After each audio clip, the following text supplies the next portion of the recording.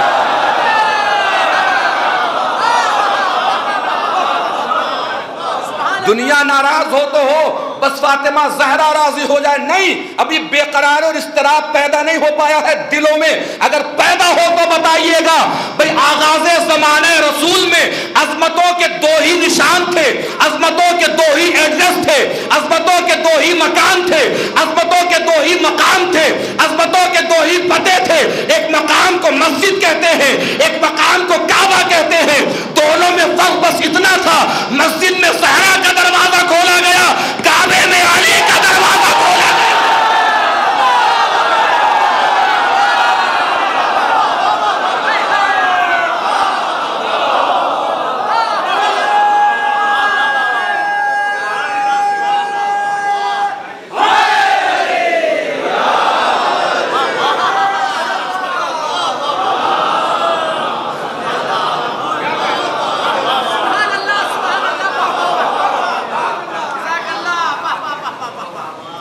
آتینا کل کوثر۔ اب جس نزاکت تک آ گیا ہوں، ایک تاریخی لمحہ فکریہ کی طرف آ گیا، محسوس فرمائیے گا۔ جناب سیدہ کے نور کی عظمت ہے کہ رسول کو یہ نور لینے کے لیے چل کے آسمان کی بلندی پہ جانا پڑا۔ اب قرآن کے مطالب سے ہم تاریخ کا رخ کر رہے ہیں، اور جس کا رخ تاریخ کے اس رخ کی طرف پلٹ جائے جو رخ میں دکھا رہا، اس کا رخ گلاب ہو جانا چاہیے اگر نزاکت پہنچا دوں۔ یہ نور جناب سیدہ کی عظمت ہے کہ رسول کو چل کے جانا پڑا ہے۔ توجہ، نور جناب سیدہ کی عظمت ہے کہ رسول کو نور جناب سیدہ لینے کے لیے عرش کی بلندی پہ چل کے جانا پڑا ہے، چل کے جانا پڑا ہے۔ شاید یہی ریزن ہے کہ اللہ نے جس بی بی کو نور جناب سیدہ نبی تک پہنچانے کا ذریعہ بنایا تھا، اس بی بی خدیجہ کو لینے کے لیے بھی رسول کو بارات لے کے جانا پڑا ہے۔ نہیں توجہ فرمائی، اس بی بی کو لینے کے لیے بھی رسول کو بارات لے جانی پڑی ہے۔ خدیجہ کو لانے گئے ہیں رسول، خدیجہ کو لینے گئے ہیں رسول۔ جس کی تاریخ پہ نظر پہنچے بتائے، خدیجہ کو لینے گئے ہیں رسول۔ یہ کون رسول ہے؟ علم اول، خلق اول، خلق اول، نور اول، فکر اول، عقل اول، سر پہ صحرا سجا کر بارات لے کر خدیجہ کے دروازے پر خدیجہ کو لینے گیا ہے۔ اب بھی دل نہیں کیا جناب خدیجہ کی عظمتوں کو سلام کرنے کا؟ کون رسول لینے گیا ہے خدیجہ کو؟ جو رسول کبھی آیت لینے نہیں گیا، کبھی سورہ لینے نہیں گیا، کبھی قرآن لینے نہیں گیا، وہ خدیجہ کو لینے گیا ہے۔ بھئی اور بیویاں اور ہیں، خدیجہ اور ہیں، اور بیویاں رسول کے گھر بھیجی گئی، خدیجہ دلہن بنا کر لائی گئے۔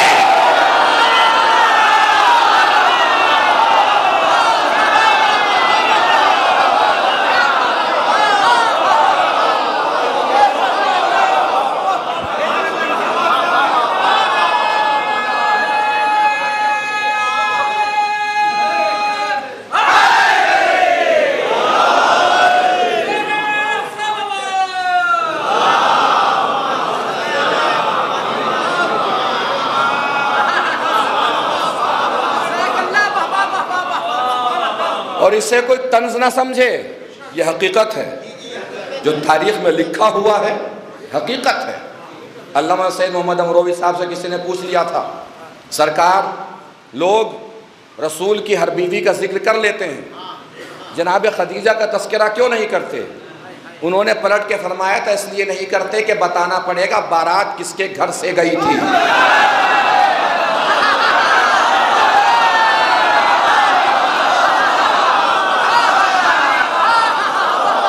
بتانا پڑے گا بارات کس کے گھر سے گئی تھی۔ اتنی بلندی پہ جا کے، اتنی بلندیوں پہ جا کے جب آپ نے سنی لیا ہے تو ایک جملہ اور سن لیجئے۔ ان سے کسی نے پوچھ لیا سرکار رسول کی بیویاں کتنی تھیں؟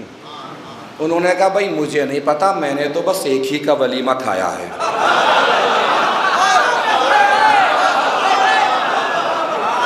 یہ تاریخی حقیقت ہے جس کا کوئی انکار نہیں کر سکتا۔ جناب خدیجہ کے دروازے پر گئی ہے بارات، رسول بارات لے کر گئے ہیں، بارات سجا کر گئے ہیں، جناب خدیجہ کو لانے کے لیے گئے ہیں، اور یہی بی بی جناب خدیجہ مرکز نسل کوثر بنی۔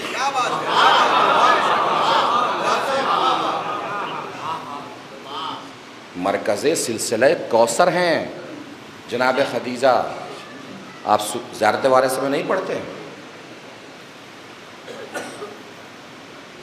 کہ میں گواہی دیتا ہوں اے امام حسین من اسلاب الشامخہ والارحام المطہرہ کنت نورا فی الاسلاب الشامخہ، کہ مولا حسین آپ ہمیشہ بزرگ صلبوں میں رہے، کیا بات ہے،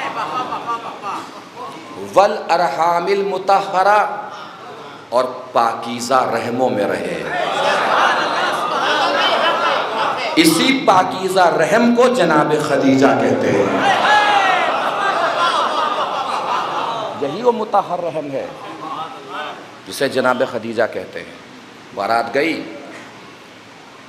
ادھر سے بارات چلی، ادھر جناب خدیجہ کو پتہ چل گیا مکے کی ساری عورتیں ناراض ہیں، مکے کی سب عورتیں ناراض ہیں۔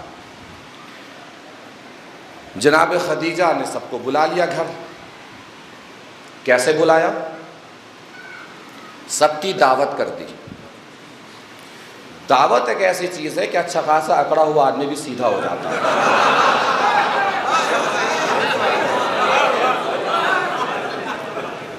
سب کی دعوت کر دی، پہنچ گئی سب عورتیں۔ جناب خدیجہ نے پوچھا سنا ہے کہ ناراض ہیں؟ اچھا ناراضگی یہ پہلے سے چلی آ رہی ہے؟ شادی کے ٹائم پہ ناراض ہونے کی بیماری یہ 1400 سال پرانی ہے۔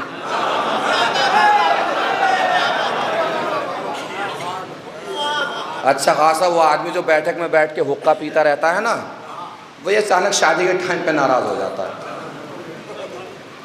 اب ناراض ہو گیا تو اسے منائیے، اور منائیے کیسے؟ ضد ہو جاتی ہے اسے، اب آیا ہے اونٹ پہاڑ کے نیچے، اب جب تک ناک نہ رگڑوا لوں مانوں گا نہیں۔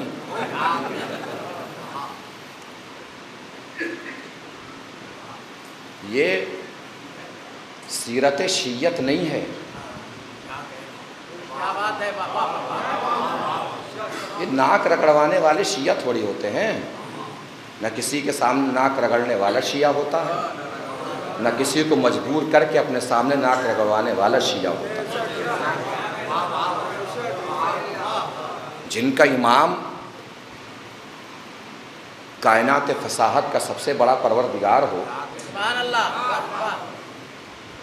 جس کا مولا علی ہو، اور مولا علی نے فرمایا اذا قدرت علی عدوک فاجعل العفو شکرا للقدرت علیہ، جب تم اپنے دشمن پر قدرت پالو،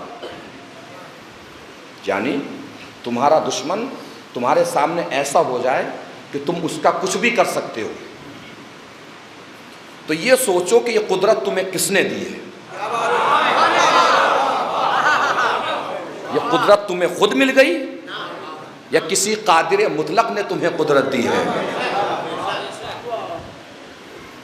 اب مولا فرماتے ہیں فَجْعَلِ الْعَفْوَ شُكْرًا لِلْقُدْرَتِ عَلَيْهِ، تم نے اس پہ قدرت پالی تو یہ شکر کا مقام ہے نا، تو شکر ادا کرتے ہوئے اسے معاف کر دو۔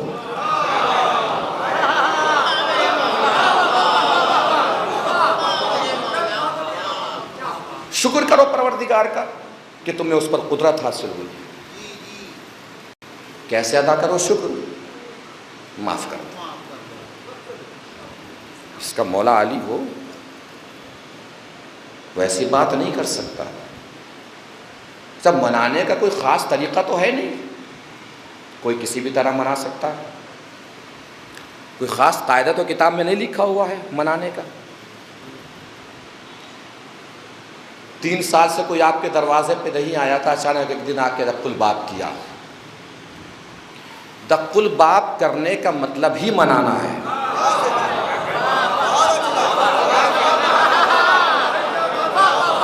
کوئی کئی سالوں سے آپ کے گھر نہیں آیا تھا، وہ اچانک ایک دن آپ کے گھر میں آ کے کھڑا ہے آپ کے دروازے کے سامنے، سمجھ لیجئے کہ اس نے آپ کو منا لیا۔ 3 سال سے وہ آپ سے بولا ہی نہیں تھا، اچانک راستے میں چلتے ہوئے سلام کے لیے ہاتھ اٹھا دیا۔ یہ سلام کے لیے ہاتھ اٹھانے ہی سمجھ لیجئے کہ اس نے آپ کو منا لیا۔ مان جائیے، مان جائیے، یہی سوچ کے مان جائیے کہ اس کا مولا بھی علی ہے، میرا مولا بھی علی ہے۔ بلا لیا جناب خدیجہ نے سب کو، ناراض ہیں سب لوگ۔ پوچھا کہ سنا کہ ناراض ہیں آپ سب؟ کہا جی ناراض ہیں، ناراض ہونے والی بات ہی ہے۔ کہ جی کیوں ناراض ہیں؟ کہا آپ شادی کس سے کر رہی ہیں؟ یتیم عبداللہ سے شادی کر رہی ہیں، اور اتنے سارے دولت مندوں کے رشتے آپ نے ٹھکرا دیے۔ محسوس فرمائیے گا، بڑی آہستگی سے جملہ پڑھوں گا، مگر سننا بڑی آہستگی سے نہیں ہے، سننا پوری قوت کے ساتھ ہے۔ میری طاقت و قوت کو نہیں دیکھنا ہے کہ میں نے کتنی قوت سے جملہ پڑھا ہے، جملے کی گہرائی کو دیکھنا ہے کہ کتنا قوی جملہ ہے، کتنا طاقتور جملہ ہے۔ جناب خدیجہ کا جملہ ہے، میرا نہیں۔ کیفیت محسوس کیجئے گا۔ کیا پوچھا جناب خدیجہ نے؟ سنا ہے کہ ناراض ہیں؟ کہا جی بی بی ناراض ہیں۔ کہا کہ کیوں ناراض ہو؟ کہ اتنے سارے دولت مندوں کے رشتے آپ نے ٹھکرا دیے، اتنے سارے دولت مندوں کے رشتے آپ نے ٹھکرا دیے، اتنے سارے دولت مندوں کے رشتے آپ نے ٹھکرا دیے۔ کیفیت محسوس فرمائیے گا، اتنے سارے دولت مندوں کے رشتے آپ نے ٹھکرا دیے۔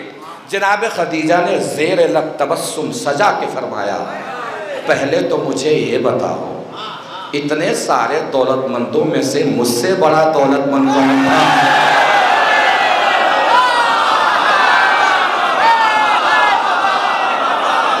اتنے سارے دولت مندوں میں سے مجھ سے بڑا دولت مند کون تھا؟ پھر مجھے یہ بتاؤ جس سے میں شادی کر رہی ہوں اس سے بڑا صادق کون ہے؟ اس سے بڑا امین کون ہے؟ اس سے بڑا صاحب کردار کون ہے؟ ہو گئی جناب خدیجہ کی شادی، اور آپ مرکز سلسلہ کوثر بنی۔ سبحان اللہ۔ مرکز کوثر بنتے ہوئے پیکر کوثر کو آپ نے اپنی آغوش میں پالا، جس سے نسل کوثر چلی۔ سبحان اللہ سبحان اللہ۔ تو کوثر کا تعلق نہ دریا سے ہے، نہ حوض سے ہے، نہ نبوت سے ہے، نہ امامت سے ہے، نہ رسالت سے ہے۔ یہ سب چیزیں باقی رہتی ہی نہیں اگر نسل کوثر نہ ہو۔ سبحان اللہ۔ واہ واہ۔ یہ سب چیزوں کو بقا ملی ہی اولاد رسول کی وجہ سے ہے۔ سبحان اللہ۔ اولاد رسول کا دنیا میں موجود ہونا ضروری ہے۔ بات طے ہو گئی؟ پہنچ گئی بات؟ اب یہ سمجھیے کہ اولاد رسول کا دنیا میں موجود ہونا کیوں ضروری ہے؟ بھئی کوثر سے نسل کوثر مراد ہے، نسل کثیر مراد ہے، اور علامہ فخر الدین رازی نے لکھا بھی ہے تفسیر کبیر میں، انہوں نے جب تشریح کی ہے کوثر کی تو یہ بھی یاد آ گیا، تو یہ بھی سنتے چلیے۔ تشریح جب انہوں نے کی ہے تو انہوں نے لکھا ہے اس بات کو کہ اس خیر سے بہتر کون سا خیر ہوگا جو خیر بعنوان نسل کوثر دنیا میں پائی جاتی ہے، جس میں جعفر صادق جیسا خیر ہو، جس میں امام باقر جیسا خیر ہو، جس میں سجاد جیسا خیر ہو، جس میں تقی جیسا خیر ہو، جس میں نقی جیسا خیر ہو۔ بھئی یہ کوثر نسل جناب سیدہ ہے، وہ لکھ رہے ہیں، میں نہیں بول رہا ہوں، میں تو وہ سنا رہا ہوں جو انہوں نے لکھا ہے۔ انہوں نے لکھا کہ کوثر نسل جناب فاطمہ ہے، جس کو قیامت تک باقی رہنا ہے، اور یہ ذمہ داری اللہ نے اپنے ذمہ رکھی ہے۔ اللہ نے اپنی ذمہ داری اپنے ذمہ رکھی ہے کہ نسل فاطمہ دنیا میں باقی رہے گی، اور اس کی مثال ہمیں ملتی ہے کہ وہ بنی امیہ جو نسل فاطمہ کو مٹانا چاہتے تھے، ان کا ایک فرد بھی دنیا میں دکھائی نہیں دیتا، اور فاطمہ کی اولاد دنیا کے ہر کونے میں نظر آتی ہے۔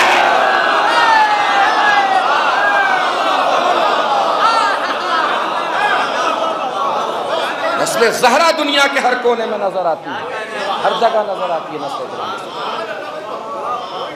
اب اس کا وجود دیکھیے، باقی رہنا دیکھیے۔ کیوں ضروری ہے اولاد رسول کا ہونا؟ رسالت اور نبوت کی ذمہ داری کو آگے بڑھانے کے لیے اولاد رسول کا دنیا میں موجود ہونا ضروری ہے۔ یہ میری کوئی خطابت نہیں ہے، 4 دن سے آپ دیکھ رہے ہیں میں خطابت نہیں کر رہا ہوں، جو صرف قرآن کی آیتیں ہیں، حدیثیں ہیں، وہی آپ کو سنا دے رہا ہوں۔ اس میں میری خطابت نہیں ہے، میں نے آپ کو قرآن کا قاعدہ بتایا ہے۔ بہت توجہ سے میرا دعویٰ سنیے گا، اس کے بعد دلیل پیش کروں گا اور مجلس اپنے اختتامی مناظر میں پہنچ جائے گی۔ کیوں ضروری ہے اولاد رسول کا ہونا؟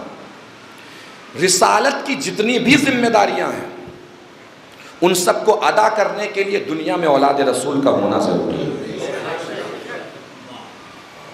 ذمہ داری رسالت کی کیسے آگے بڑھے گی؟ خلافت کے ذریعے، وصایت کے ذریعے، وزارت کے ذریعے، امامت کے ذریعے۔ بھئی ذمہ داری کے لیے ان عہدوں کا ہونا ضروری ہے جو ذمہ داری کو آگے بڑھائیں گے۔ اب دعویٰ سن لیجئے، دلیل دینے جا رہا ہوں۔ صرف یہ آخری رسول کی بات نہیں ہے، اللہ نے کسی بھی نبی کا جب بھی کوئی وصی بنایا ہے، وزیر بنایا ہے، خلیفہ بنایا ہے، ہمیشہ اللہ نے اولاد کو بنایا ہے، اصحاب کو نہیں بنایا۔ یہ دعویٰ ہے، قرآن سے دلیل دینے جا رہا ہوں۔ اللہ نے جب بھی کسی بھی نبی کا وصی بنایا، صرف آخری نبی کی بات نہیں ہو رہی، کسی بھی نبی کا وصی بنایا ہے تو ہمیشہ نبی کی اولاد کو بنایا ہے، ہمیشہ اولاد کو بنایا۔ ارشاد ہو رہا، بسم اللہ الرحمن الرحیم، ان اللہ اصطفیٰ آدم و نوحا و آل ابراہیم و آل عمران علی العالمین۔ اللہ نے آدم کو چنا، نوح کو چنا، اور ابراہیم کی اولاد کو چنا، عمران کی اولاد کو چنا۔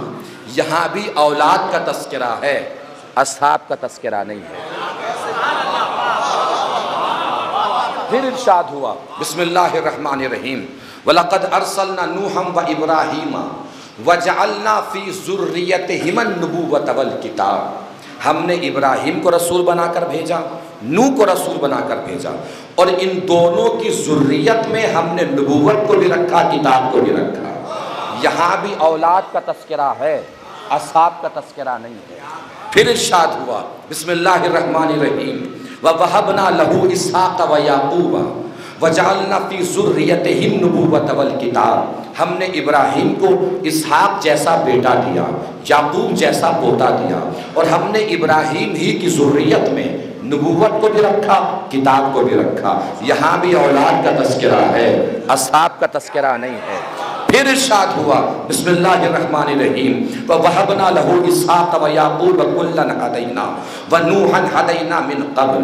ہم نے ابراہیم کو اسحاق جیسا بیٹا دیا، یعقوب جیسا پوتا دیا، ان سب کو ہم نے ہدایت دی، نوح کو پہلے ہی ہدایت دی۔ اس کے بعد اللہ نے بہت سارے نبیوں کے نام لیے، موسیٰ، داؤد، ہارون، الیسع، عیسیٰ، زکریا، یونس۔ اس کے بعد اللہ نے ارشاد فرمایا، وَمِن إِخْوَانِهِمْ وَذُرِّيَّاتِهِمْ وَاجْتَبَيْنَاهُمْ وَهَدَيْنَاهُمْ إِلَىٰ صِرَاطٍ مُسْتَقِيمٍ۔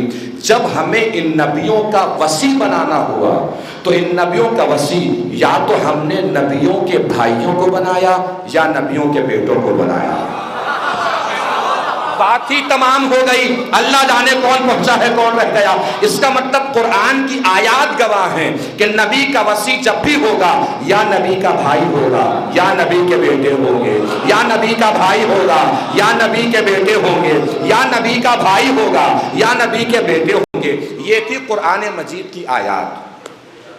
پہنچ گئی بات؟ اب آئیے تاریخ کے واقعات کی طرف۔ اللہ نے اب ایک سلسلہ دیکھیے آپ اور محسوس فرمائیے، محسوس فرمائے تو محسوس ہوئیے گا۔ اللہ نے آدم کا وصی، میں نے کیا عرض کیا؟ دعویٰ کیا ہے یا بیٹے ہوں گے یا بھائی ہوگا۔ یہ میرا دعویٰ نہیں ہے، قرآن کا دعویٰ ہے۔ اب تاریخ سے سمجھیے اسی بات کو۔ اللہ نے آدم کا وصی، آدم کے بیٹے شیش کو بنایا۔ شیش کا وصی، شیش کے بیٹے انوش کو بنایا۔ انوش کا وصی، انوش کے بیٹے قینان کو بنایا۔ قینان کا وصی، قینان کے بیٹے مہلائل کو بنایا۔ مہلائل کا وصی، مہلائل کے بیٹے یوارد کو بنایا۔ یوارد کا وصی، یوارد کے بیٹے ادریس کو بنایا۔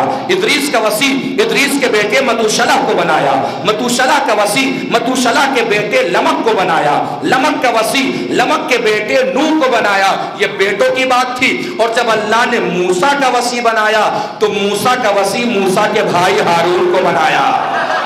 نہیں پہنچی بات؟ قرآن مجید کی آیات بھی گواہ ہے، طاقت سمیٹ لیجئے گا، دلیل دینے جا رہا ہوں۔ قرآن کی آیات بھی گواہ ہے، تاریخ کے واقعات بھی گواہ ہے کہ اللہ نے جب بھی نبی کا وصی بنایا یا نبی کے بیٹوں کو بنایا یا نبی کے بھائی کو بنایا یا نبی کے بیٹوں کو بنایا یا نبی کے بھائی کو بنایا یا نبی کے بیٹوں کو بنایا یا نبی کے بھائی کو بنایا۔ اب اگر کوئی آپ سے پوچھے آخری نبی کے بیٹے کہاں ہے، آخری نبی کا بھائی کہاں ہے، تو پلٹ کے اس سے کہیے گا مباہلے میں آگے آگے بیٹے چل رہے تھے، پیچھے پیچھے بھائی چل رہا تھا۔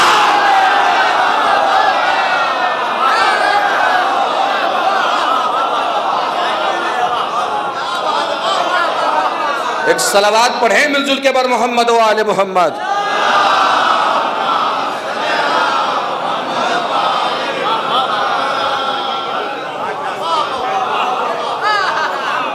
تو نبوت کی ذمہ داری جب بھی آگے بڑھائے گی اولاد آگے بڑھائے گی، اس لیے وجود کوثر کائنات میں ضروری ہے۔ بات پہنچ گئی؟ وجود کوثر اسی لیے کائنات میں ضروری ہے کہ نبوت کی ذمہ داری کو ہمیشہ اولاد آگے بڑھائے گی، دوست آگے نہیں بڑھائیں گے، اس لیے کہ تاریخ گواہ ہے، دوست ساتھ چھوڑ جاتے ہیں، اولاد ساتھ نہیں چھوڑتی۔ دوست تو چلے جاتے ہیں، جاتے ہوئے دیکھا ہے ہم نے جاتے ہوئے دیکھا ہے، گھر والوں کو نہیں دیکھا جاتے ہوئے، جاتے ہوئے دیکھا ہے۔ کیا تاریخ ہے آج؟ چاند کی تاریخ پتہ ہے کسی کو؟ پتہ ہے کسی کو چاند کی تاریخ؟ 17 یا 18 کچھ ہے؟ 17 شوال یا 18 شوال کچھ ہے؟ جاتے ہوئے دیکھا ہے ہم نے۔ یہ تاریخیں بھی گواہ ہیں، یہ جنگ احد والا زمانہ ہے۔ اب اور کسی اشارے کی ضرورت ہے؟ یہ جنگ احد والا زمانہ ہے، جنگ احد والا زمانہ۔ شہزادی سلام اللہ علیہا جب دربار میں آئی ہیں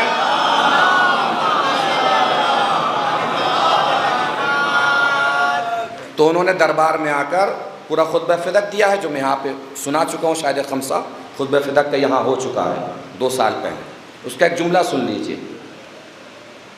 جب دربار میں آئی ہیں تو انہوں نے توحید بیان کی، رسالت بیان کی، قرآن کی فضائل بیان کیے، فلسفہ احکام شریعت بیان کیے، اور اپنے شوہر مولا کائنات کی شجاعت بیان کی۔ اور مولا کائنات کی شجاعت بیان فرماتے ہوئے شہزادی نے فرمایا، یہ تمہارے پاس عظمتیں اور عزتیں ہیں نا، درباریوں کو خطاب کرتے ہوئے خطبہ فدق میں شہزادی کا جملہ ہے مولا کائنات کی شجاعت کے سلسلے سے، یہ جو تمہارے پاس عزتیں ہیں نا، یہ سب میرے بابا کی وجہ سے ملی ہے،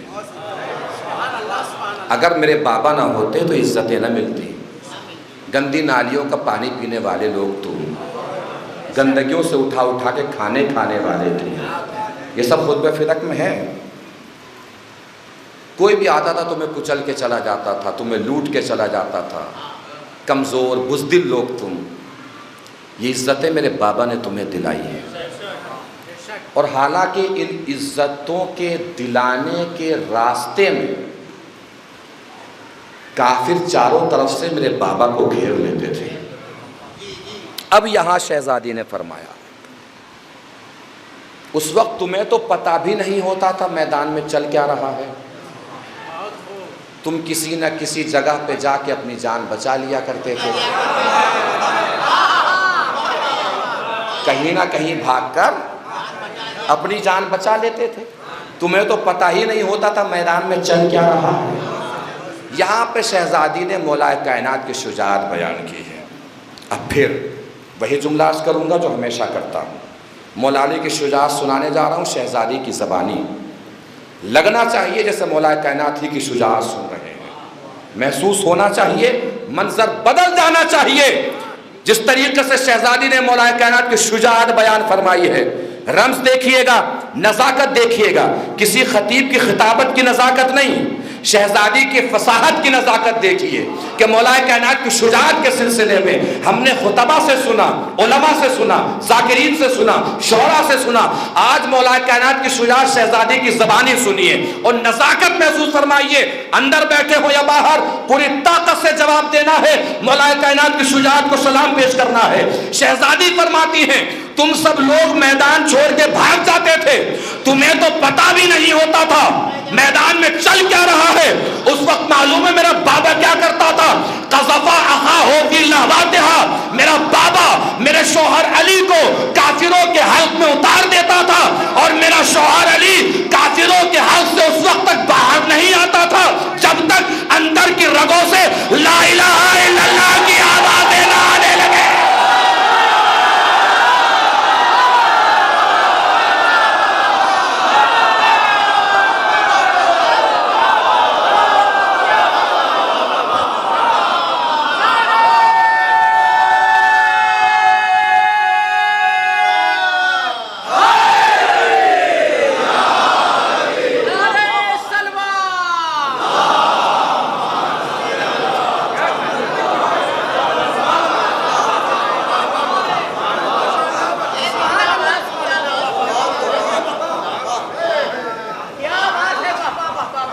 تو شہزادی نے کون سی جنگ کی طرف اشارہ کیا؟ جنگ احد کی طرف اشارہ کیا. سب بھاگ گئے تھے, سب بھاگ گئے تھے. اب سب میں آپ سوچتے رہیے کون کون بھاگا تھا.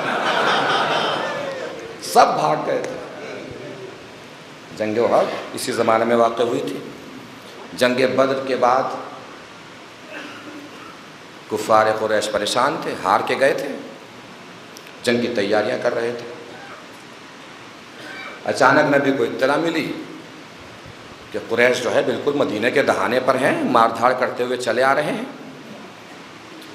جتنے لوگ جنگ بدر میں موت کے گھاٹ اترے تھے کافروں کے, ان سب کے رشتہ دار اس جنگ میں موجود تھے. یزید کی دادی بھی تھی,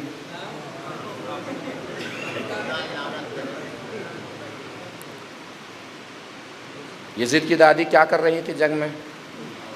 گیت گا رہی تھی, حوصلہ بڑھا رہی تھی. اور گیت, یہ گیت لکھا بھی ہے تاریخ نے, میں بھی مطالعہ کر رہا تھا, میرے پاس ہے, گیت لکھا بھی ہے. وہ پورا گیت ایسا ہے جو ہم سنا بھی نہیں سکتے, سنایا ہی نہیں جا سکتا. اور بقول خطیب اکبر مرزا محمد اطہر, اللہ ان کے جوار معصومین میں جگہ عنایت فرمائے, وہ کہا کرتے تھے فرق سمجھیے, جو باتیں ہم منبر سے نہیں کر سکتے تھے یزید کے گھر والے وہ باتیں میدان میں کیا کرتے تھے. یہ فرق سمجھیے, خاندانوں کا, نسبتوں کا فرق سمجھیے. یزید کے گھر کی عورتیں وہ باتیں میدان میں کرتی تھیں جو ہم اپنے منبر سے نہیں کر سکتے. اس گیت کا آغاز ہے نحن بنات الطارق, ہم ستاروں کی بیٹیاں ہیں. بدبختی دیکھیے کہ کہا بھی تو خود کو ستاروں کی بیٹیاں ہی کہا. ان کو پتہ ہی نہیں تھا کہ سامنے والے لشکر میں امامت کا آفتاب ہے. جب آفتاب نکلتا ہے تو سارے ستارے ڈوب جاتے ہیں.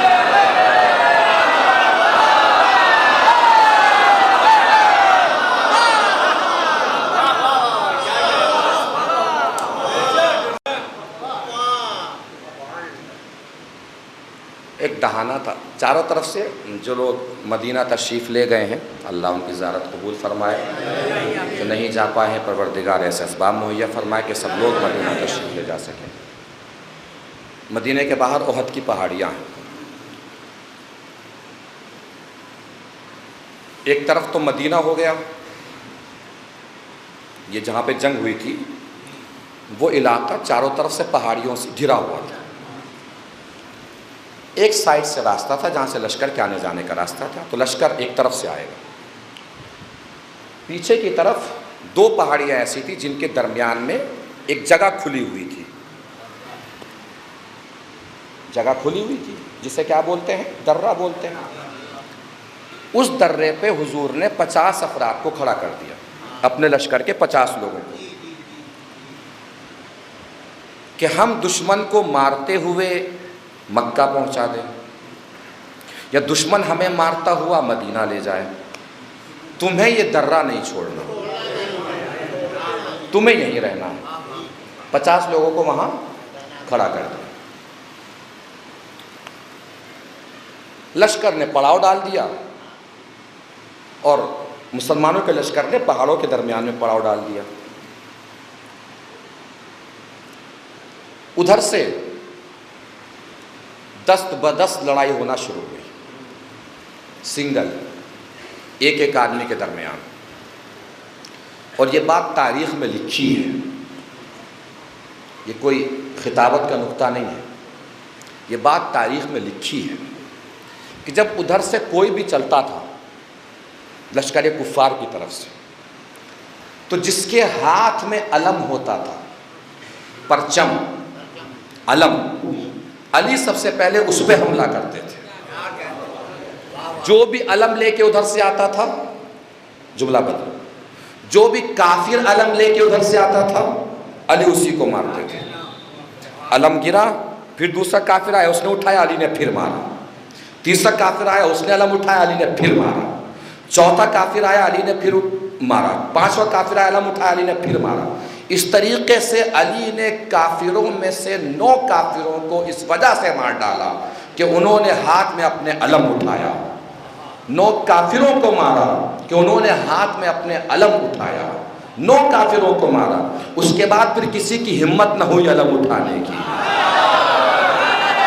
نہیں توجہ فرمائی. میں کہوں گا یا علی, اور بھی لوگ تھے لشکر میں, یہ جو بھی کافر علم اٹھا کے آتا ہے اسی کو مار دیتے. ہو سکتا ہے علی جواب دے, اگر یہ کافر قیامت تک بھی علم لاتے رہتے تو میں قیامت تک مارتا رہتا.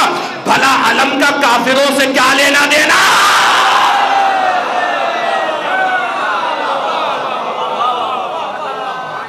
پھر اس کے بعد وہ لوگ پریشان ہو گئے. یک بار کی حملہ ہوا. یک بار کی حملہ ہوا تو ادھر سے مولا علی چلے, ادھر سے جناب حمزہ چلے, ابو دجانہ چلے, یہ سب لوگ چلے نکلے. گھیر کے پوری طریقے سے کافروں کو بھگا دیا. کافر بھاگے, مال غنیمت نظر آنے لگا. وہ جو 50 لوگ درے پہ کھڑے تھے انہوں نے درہ چھوڑ دیا. حالانکہ 2 لوگ انہیں بتا بھی رہے تھے کہ رسول نے منع کیا ہے. کہا رہے چھوڑو, منع کیا ہے یا ہاں کیا ہے, مال غنیمت کا مسئلہ ہے, لٹ گیا تو کیا ہوگا. انہوں نے درہ چھوڑا. بھاگتے ہوئے کافروں کی نظر درے پہ پڑ گئی اور کافر اس درے سے در آئے. چاروں طرف سے مسلمانوں کے لشکر کو گھیر لیا. چاروں طرف سے تلواریں پڑنے لگی. مسلمانوں کے پاؤں اکھڑ گئے. نام بنام تاریخ نے لکھا ہے کہ کون کون پہاڑیوں پہ بھاگا، نام کے ساتھ لکھا ہے۔ سب بھاگ گئے، نبی نہیں بھاگے۔ سب بھاگ گئے، نبی نہیں بھاگے۔ سب بھاگ گئے، نبی نہیں بھاگے۔ جملے کی کیفیت اور نزاکت محسوس فرمائے تو بتائیے گا۔ سب بھاگ گئے، نبی نہیں بھاگے۔ نبی اپنے پیروں کو زمین پہ جمائے ہوئے ایسے کھڑے تھے جیسے اللہ کا عرش نبی کے کاندھوں پہ رکا ہوا ہے۔ ادھر نبی میدان چھوڑیں گے کہیں عرش الہی نہ گر پڑے۔ سب بھاگ گئے، توجہ، سب بھاگ گئے، نبی نہیں بھاگے۔ دنیا ہم سے کہتی ہے تمہاری شجاعت کے بیان میں صرف علی ہی دکھائی دیتے ہیں، نبی تو دکھائی ہی نہیں دیتے۔ آج کے بعد میرے جوانوں اگر کوئی تم سے کہے نا تمہاری شجاعت کے بیان میں صرف علی ہی دکھائی دیتے ہیں، نبی تو دکھائی ہی نہیں دیتے، تو پلٹ کے کہہ دیجیے گا کہ تمہیں اتنی دیر تک میدان میں رکنے کی عادت ہو تو نبی دکھائی دے گا۔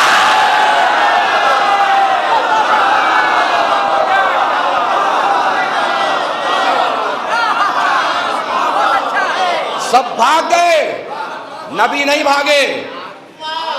نبی میدان میں پیر جمائے کھڑے ہیں۔ اسی درمیان کفار کا لشکر نبی کی طرف ٹوٹ پڑا، چاروں طرف سے نبی کو گھیر لیا۔ اب جلال پور ہے، لفظ لفظ کی نزاکت کا حساب دینا پڑے گا۔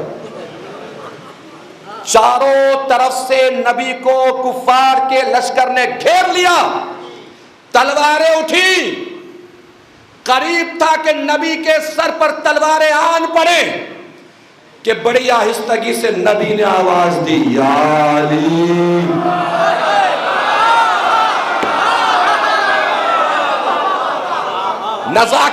نزاکت پہنچے تو بتائیے گا، نزاکت پہنچے تو بتائیے گا، ایک ایک لفظ کی قیمت ادا کرنی ہے۔ نزاکت پہنچے تو بتائیے گا۔ چاروں طرف سے کافروں نے نبی کو گھیرا ہوا ہے۔ اچانک سارے میدان کی نگاہوں نے دیکھا، میدان میں بادل سا گرجا، بجلی سی چمکی، اور علی نبی اور کافروں کے درمیان سے گزرے۔ علی نبی اور کافروں کے درمیان سے گزرے۔ علی نبی اور کافروں کے درمیان سے گزرے۔ علی کا درمیان سے گزرنا تھا، سارے کافر گزر گئے۔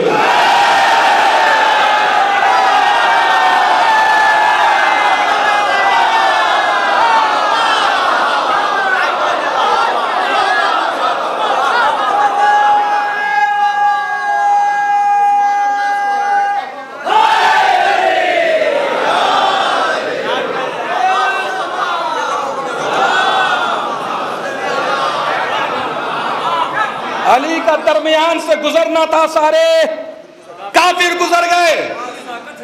یہ تلوار چلتی ہے، یہ نیزہ چلتا ہے۔ تلوار ایسے چلے گی یا ایسے چلے گی۔ علی نے نبی کا طواف کرنا شروع کیا، تلوار ایسے چل رہی ہے، علی نبی کا طواف کر رہے ہیں۔ لگ رہا ہے جیسے کعبہ امامت، کعبہ نبوت کا طواف کر رہا ہے۔ تلوار چل رہی ہے، نزاکت محسوس فرمائیے گا۔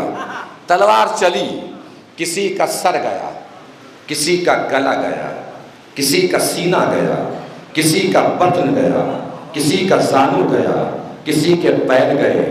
جو تصویریں گھوڑوں پر بگڑ رہی تھی علی انہیں زمین پہ بنا رہے تھے۔ اچانک کسی بدبخت کمبخت کی آواز گونجی، قد قتل محمد، محمد قتل کر دیے گئے، محمد قتل کر دیے گئے۔ علی نے چاروں طرف دیکھنا شروع کیا، علی کبھی ادھر جا رہے ہیں، کبھی ادھر جا رہے ہیں۔ اچانک علی نے نبی کو ایک گڑھے میں گرا ہوا پایا، جلدی سے علی نے نبی کو اپنے ہاتھ پہ اٹھایا۔ ایک ہاتھ میں تلوار ہے، ایک ہاتھ میں نبی ہے، ایک ہاتھ میں تلوار ہے، ایک دستے مبارک پر نبی کا وجود ہے۔ علی آواز دے رہے ہیں، ارے کہاں بھاگے جا رہے ہو؟ ہاذا محمد، ہاذا محمد، ہاذا محمد۔ بھاگ کے کہاں جا رہے ہو؟ یہ محمد ہے، یہ محمد ہے، یہ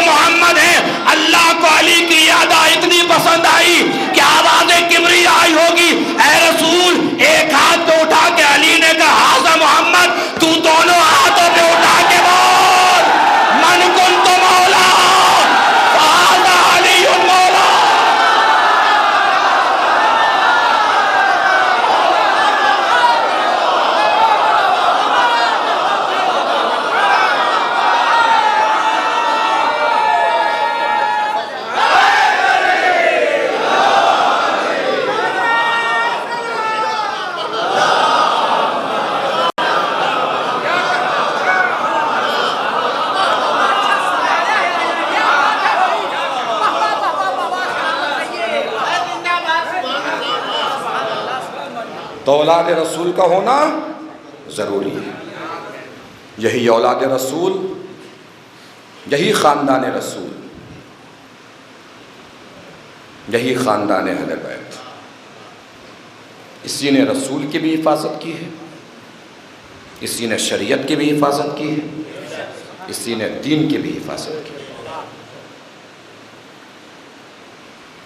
اس لیے پروردگار نے فرمایا تھا انا اعطیناک الکوثر، اے رسول ہم تمہیں کوثر عطا کر رہے ہیں۔ کوثر سے مراد شہزادی فاطمہ زہرا سلام اللہ علیہ،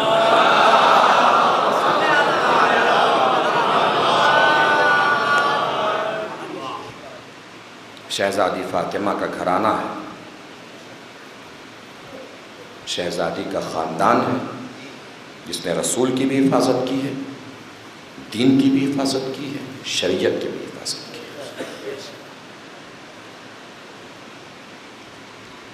خود کو تہہ تیغ کرا لیا، خود کو مٹا دیا،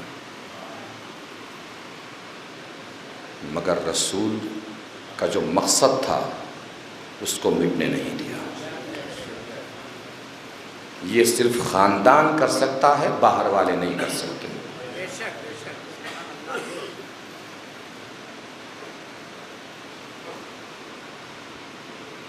بھائی کے بازو دے دیے، دین کو بچا لیا۔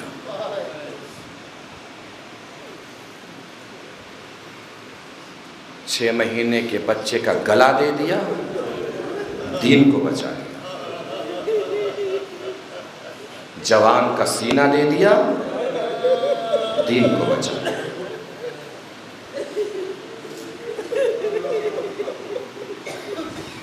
کوئی معمولی بات نہیں تھی علی اکبر کو میدان میں بھیجنا۔ اللہ سب کے جوانوں کی حفاظت فرمائے، سب کے جوانوں کی زندگی شاد و آباد رکھے، ماؤں کی گودیاں آباد رکھے، بہن بیٹیوں کی آغوش سلامت رکھے۔ آسان نہیں تھا۔ کس قدر حضور محبت فرماتے تھے امام حسین سے، اور پھر کس قدر امام حسین الفت فرماتے تھے حضرت علی اکبر سے۔ رات کے سناٹے میں اکثر ام لیلہ دیکھا کرتی تھی کہ جھولے کے پاس کوئی سایہ نظر آ رہا ہے، آواز دیتی تھی کون ہے میرے اکبر کے جھولے کے پاس؟ حسین آواز دیتے تھے آہستہ بالو بولو میں حسین۔ کہ مولا اتنی رات گئے سناٹے میں کس لیے؟ کہ مجھے میرے نانا کی یاد آ رہی تھی، سوچا اکبر کو دیکھ لوں کچھ غم ہلکا ہو جائے۔ بس عزیز وقت بہت ہو گیا، 2 جملے سن لیجیے اور مسائل تمام کیجیے۔ کس قدر محبت تھی حسین کو علی اکبر سے، کس قدر محبت تھی۔ جب آئے ہیں حضرت علی اکبر اجازت لینے کے لیے، تو حسین نے چلتے چلتے فرمایا ہے بیٹا علی اکبر جب تک سامنے رہنا نہ مڑ مڑ کے مجھے دیکھتے رہے۔ اور جب علی اکبر چلے ہیں اور علی اکبر نے آہٹ محسوس کی ہے کہ پیچھے تیز قدموں سے کوئی چلتا ہوا آ رہا ہے، تو پیچھے پلٹ کے دیکھا ہے۔ بابا آپ نے تو اجازت دے دی تھی، اب آپ کیوں آ رہے ہیں؟ حسین نے فطرتی جواب دیا، نیچر کے مطابق جواب دیا، بیٹا علی اکبر کاش کہ تو صاحب اولاد ہوتا تو تجھے پتا چلتا کہ میں پیچھے پیچھے کیوں آ رہا ہوں۔ معلوم ہے ظالموں نے راہ کوفہ و شام میں حضرت علی اکبر کا سر اتار کے ایک صندوق میں بند کر دیا۔ صبح نمودار ہوئی تو دیکھا کہ جس نیزے پر حسین کا سر ہے وہاں حسین کا سر بھی نہیں ہے۔ تعزیانہ لے کر امام سجاد کے پاس پہنچے، تمہارے بابا کا سر کہاں گیا؟ مولا نے فوراً پوچھا میرے بھیا کا سر کہاں ہے؟ انہوں نے بتایا کہ ہم نے ایک صندوق میں بند کر دیا تھا کہ جہاں میرے بھیا علی اکبر کا سر ہوگا وہیں میرے بابا حسین کا سر ہوگا۔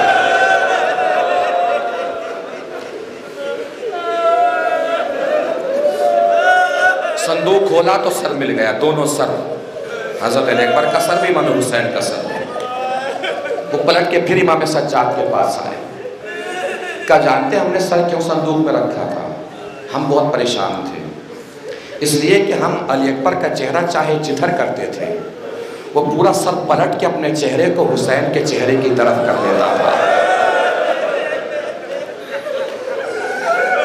کہا میں اس کی وجہ بتا دیجئے کہ کیوں علی اکبر کا چہرہ بار بار حسین کی طرف پلٹ جاتا تھا؟ سجاد نے آنکھوں میں آنسو بھر کے فرمایا میرے بابا نے وقت وسط میرے بھیا سے کہا تھا بیٹا اکبر جب تک سامنے رہنا مڑ مڑ کے مجھے دیکھتے رہنا۔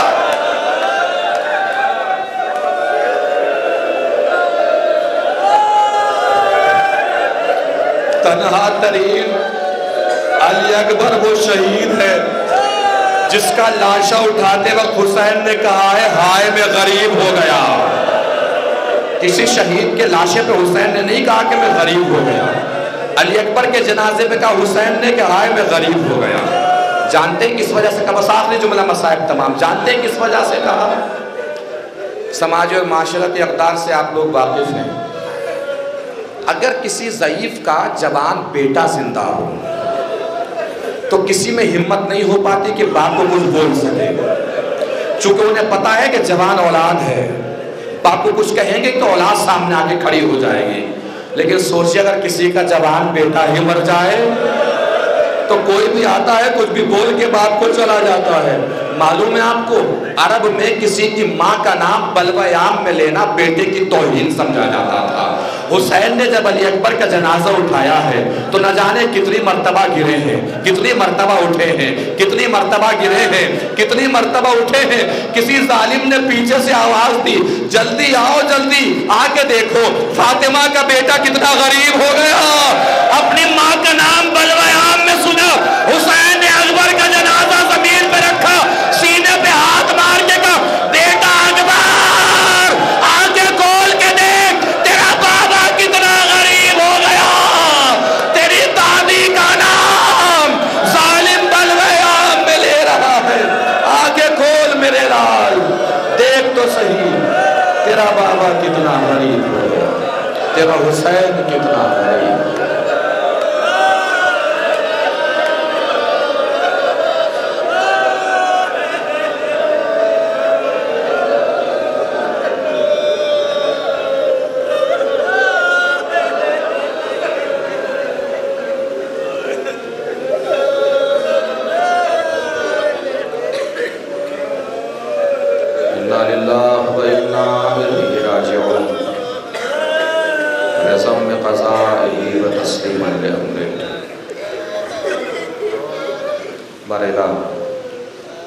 جو بھی شریکان مجلس ہیں، مومنین مومنات، بھائی بہن، بیٹیاں، مائیں، بزرگان بارگاہ، جو بھی حضرات پریشان حال ہیں ان سب کی پریشانیوں کو دور فرما، جو مقروض ان کے قرضوں کو ادا فرما، جو بغیر کسی خطا کے مقید ہیں انہیں قید سے رہائی دلا، جو بیمار انہیں شفا کامل و واجب عنایت فرما، پرچم اسلام کو سر بلند فرما، پرچم کفر و نفاق کو سر نگو فرما، مقامات مقدسہ کی حفاظت فرما، علماء کرام کی حفاظت فرما، مراجع کرام کی حفاظت فرما، امام آخر کے ظہور میں تعجیل فرما، اور ہم سب کو اس قابل بنا کے بعد ظہور امام کے انصار و اعوان میں شریک ہو سکیں۔